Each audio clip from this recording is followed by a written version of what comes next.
한파가 이어지는 가운데 충남에서 한랭 질환자 발생이 잇따르고 있습니다. 충청남도는 어제 태안에서 80대 여성이, 그제는 천안 동남구에서 60대 남성이 각각 저체온증으로 병원에 이송됐다고 밝혔습니다. 이에 따라 충남 지역 한랭 질환자는 지난 9일 이후 모두 6명으로 늘었습니다. 대전과 세종에서는 아직 한랭 질환자가 발생하지 않았습니다. 새해부터 대전 지하철 요금이 300원 인상됩니다. 대전교통공사는 다음 달 1일부터 교통카드 사용 기준 1구간 요금이 현재 1,250원에서 1,550원으로 300원 오르고 청소년과 어린이 요금은 동결된다고 밝혔습니다. 교통공사는 요금 인상분을 객실별 CCTV 설치와 승강장 노후 부품 교체, 공기 정화시설 설치 등 시설 개선 사업에 투자할 계획입니다. 충남 지역 국가산업단지의 성공적인 조성을 위해 국토교통부와 충청남도, 천안시, 홍성군, LH가 상생협력 협약을 체결했습니다. 천안시청에서 열린 협약식에서 이들 기관은 국가산단 조성 지원 계획과 천안 홍성 국가산단 육성 계획 등을 논의하고 상생협력 방안에 대해 논의했습니다. 협약식에 참석한 원희룡 국토부 장관은 충남의 국가산단이 지역의 새로운 성장 동력이 되도록 빠르고 내실 있게 조성하겠다고 밝혔습니다. 대전시와 LH가 지난 3월 신규 국가산단 후보지로 선정된 대전 나노 반도체 국가산단 조성을 위한 기본 협약을 맺었습니다.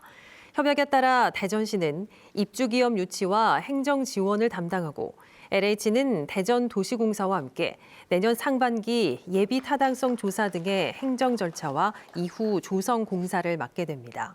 대전시는 2030년 나노 반도체 국가산단이 조성되면 제2 대덕특구로 지정해 연구 성과를 제품화하는 생산 기지로 조성할 계획입니다. 대전시가 설량지구 도시개발 사업의 개발 제한구역 해제와 관련해 국토교통부와 사전 협의를 마무리했습니다. 이에 따라 대전시는 개발 제한구역 해제에 대한 주민 공람을 진행하고 다음 달 해제 절차를 마무리할 계획입니다. 설량지구 도시개발 사업은 대전 동구 용운동 일대 20만여 제곱미터를 대상으로 추진되며 설량지구 내 건립 예정인 대전의료원 건립 사업에도 속도가 붙을 전망입니다. 충청남도가 홍성군 홍보급에 공공임대주택 949가구를 공급합니다. 충청남도는 지난 10월 19일 서산에서 전국 최초로 발생해 지역에 확산했던 소 럼피스킨을 내일부로 종식한다고 밝혔습니다. 이에 따라 서산 등 9개 시군 21개 방역대에 대한 이동 제한 조치를 해제하고 소 거래와 도축도 전면 허용했습니다. 소 럼피스킨은 서산 등 충남 9개 시군 41개 농가에서 발생해 소 1,700여 마리가 예방적 처분됐으며 52만 6천여 마리에 대한 긴급 예방접종이 이루어졌습니다. 김지철 충남교육감이 충남도 의회를 통해 의결된 충남 학생 인권조례 폐지안에 대해 제의 요구를 하겠다고 밝혔습니다. 김 교육감은 학생 인권조례를 학생과 교육 공동체의 의견 수렴 없이 폐지한 것은 민주적 절차의 정당성을 훼손한 것이라며 이같이 말했습니다.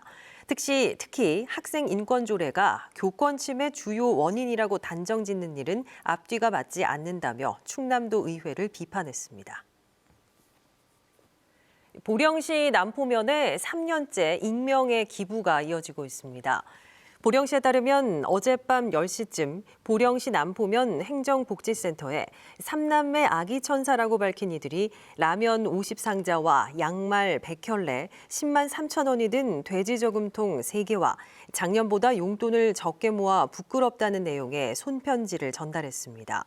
남포면은 이들의 기부가 3년 동안 이어지고 있다며 기부 금품은 독거노인을 위해 사용하겠다고 밝혔습니다.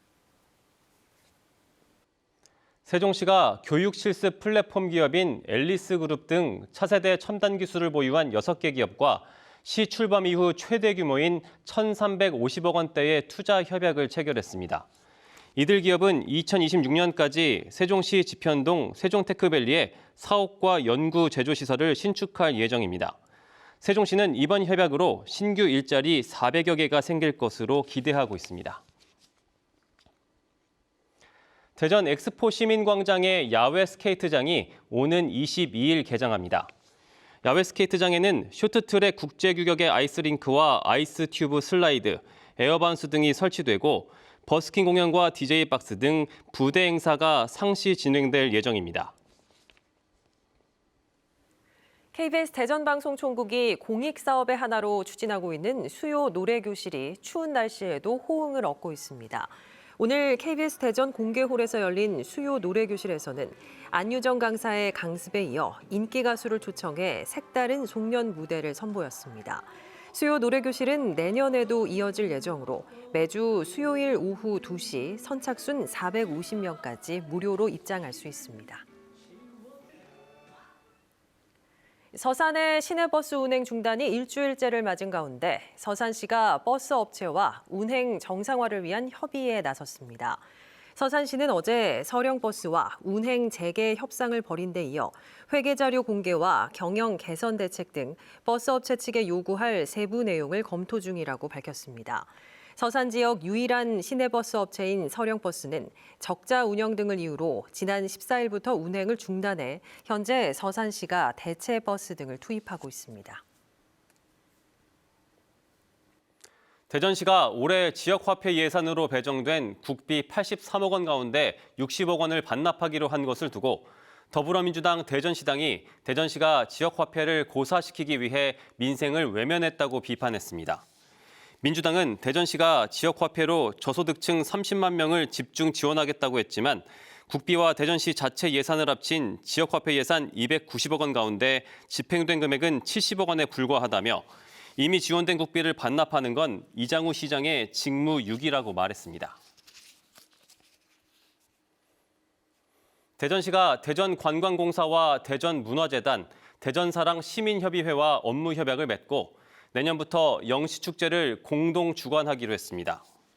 협약에 따라 대전시는 축제 기획과 행사 운영을 총괄하고 관광공사는 축제 연계관광 활성화, 문화재단은 문화예술 콘텐츠 총괄, 대전사랑시민협의회는 시민과 단체의 참여 유도를 맡게 됩니다.